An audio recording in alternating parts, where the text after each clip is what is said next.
Chères téléspectatrices, chers téléspectateurs, bonjour. Nous avons le plaisir d'avoir aujourd'hui en duplex le cabinet d'architecture qui a construit notre école. Pourriez-vous vous présenter, s'il vous plaît? Alors, merci les enfants de nous avoir invités. Donc, Warren Le Pollard, architecte associé à l'agence Le Pénuel. Salut, moi c'est Alexis Oxa, architecte à l'agence Le Pénuel. Qu'est-ce qui vous a donné envie de devenir architecte? Voilà, merci. Toi le premier. Moi, rien malheureusement de spécifique. Voilà, ça s'est fait un petit peu naturellement, un peu tout seul, dans le gré des envies. Et moi, quand j'étais petit, je faisais des cours de peinture et puis au fur et à mesure, j'étais assez bon en dessin et puis c'est venu un peu de manière naturelle. Combien de temps a-t-il fallu pour construire notre école?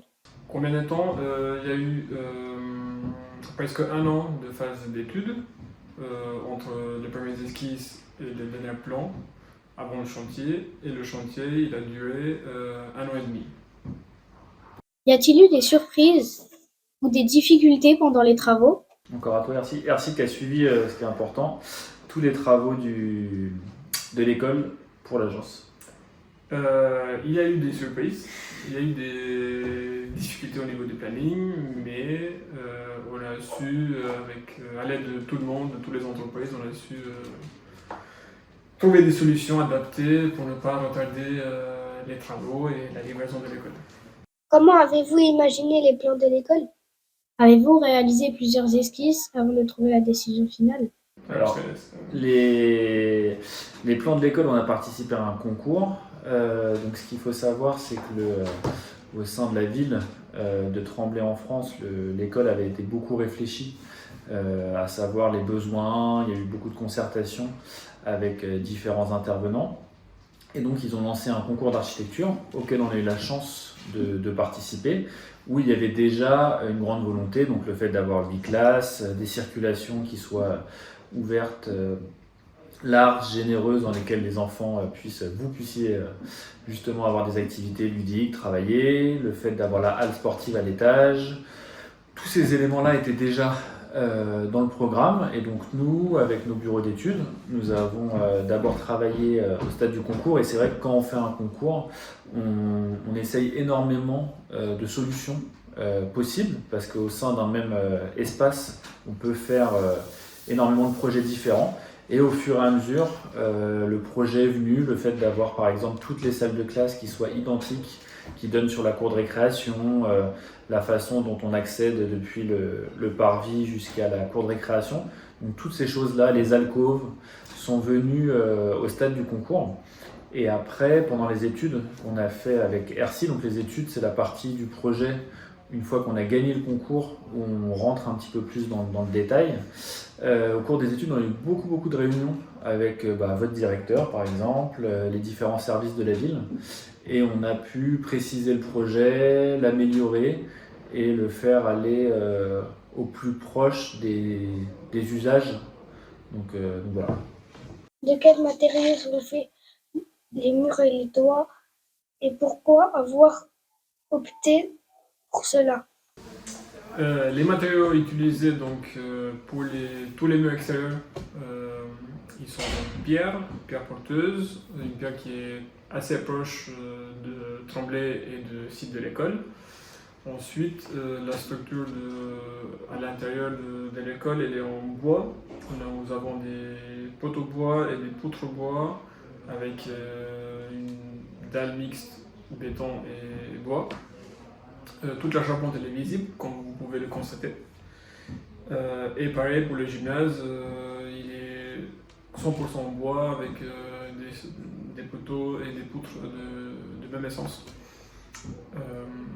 Et c'était une volonté de la ville et aussi de notre agence d'architecture. C'était maintenant en 2025, il y a une prise de conscience des enjeux climatiques, et il nous semble indispensable de pouvoir construire avec des matériaux qui soient biosourcés, c'est-à-dire qu'ils viennent de ressources qui sont renouvelables, donc comme le bois, qui sont aussi géosourcés, donc qui viennent à proximité du site, donc comme la pierre qui vient, les carrières de pierre qui sont à 60 km du projet. Et on trouve ça intéressant aussi à l'agence de laisser apparent toute cette structure, tous ces matériaux, pour que aussi vous, en tant qu'enfants, les utilisateurs, vous ayez une conscience et vous puissiez voir comment le bâtiment a été conçu, comment il est porté. Et on n'a pas évoqué aussi les briques de terre crue qui sont entre vos salles de classe. La terre crue, donc, est une brique de terre crue qui n'est pas cuite, donc, ce qui permet de limiter énormément son impact carbone et qui en plus apporte une très bonne gestion de l'humidité et qui est très intéressante pour le confort. Qu'est-ce qui rend notre école unique et différente des autres? Déjà, c'est une école innovante. C'est une demande du programme d'imaginer une école à pédagogie innovante, un projet différent qui est pas comme souvent le cas d'avoir le même programme partout dans toutes les écoles. Nous, on a créé vraiment des espaces différents pour vous. On a essayé de créer des espaces que vous pouvez utiliser en temps de l'école, mais aussi en temps comme centre de loisirs. Et il y a aussi le fait d'avoir une halle sportive à l'étage où cette halle peut être utilisée par les associations de la ville en dehors des temps d'utilisation de l'école. Et ce qu'il faut voir, c'est que tous les mobiliers qui sont en train, donc là on a la Toussaint, qui sont en train d'arriver au fur et à mesure dans l'école, comme les alcôves, ce qu'on a appelé les meubles ludothèques, les 2 meubles ludothèques qui se situent de part et d'autre de la grande circulation des classes. Tous ces éléments-là sont des mobiliers que nous avons dessinés sur mesure, donc qui ont été fabriqués pas très loin en Seine-Saint-Denis, à Saint-Denis, dans l'atelier du menuisier qui travaillait sur le chantier. Et ce qui est intéressant, c'est que ces meubles-là, donc, qui ont été faits, le grand meuble aussi, la grande table du préau, que nous avons dessiné en accord aussi et en échange avec justement votre directeur, les services de la ville, pour que ce soit des meubles qui soient vraiment adaptés, particuliers et propres à cette école. Et c'est vrai que c'est en ça que cette école est vraiment aussi unique. C'est des meubles qu'on ne retrouverait nulle part ailleurs. Donc, voilà.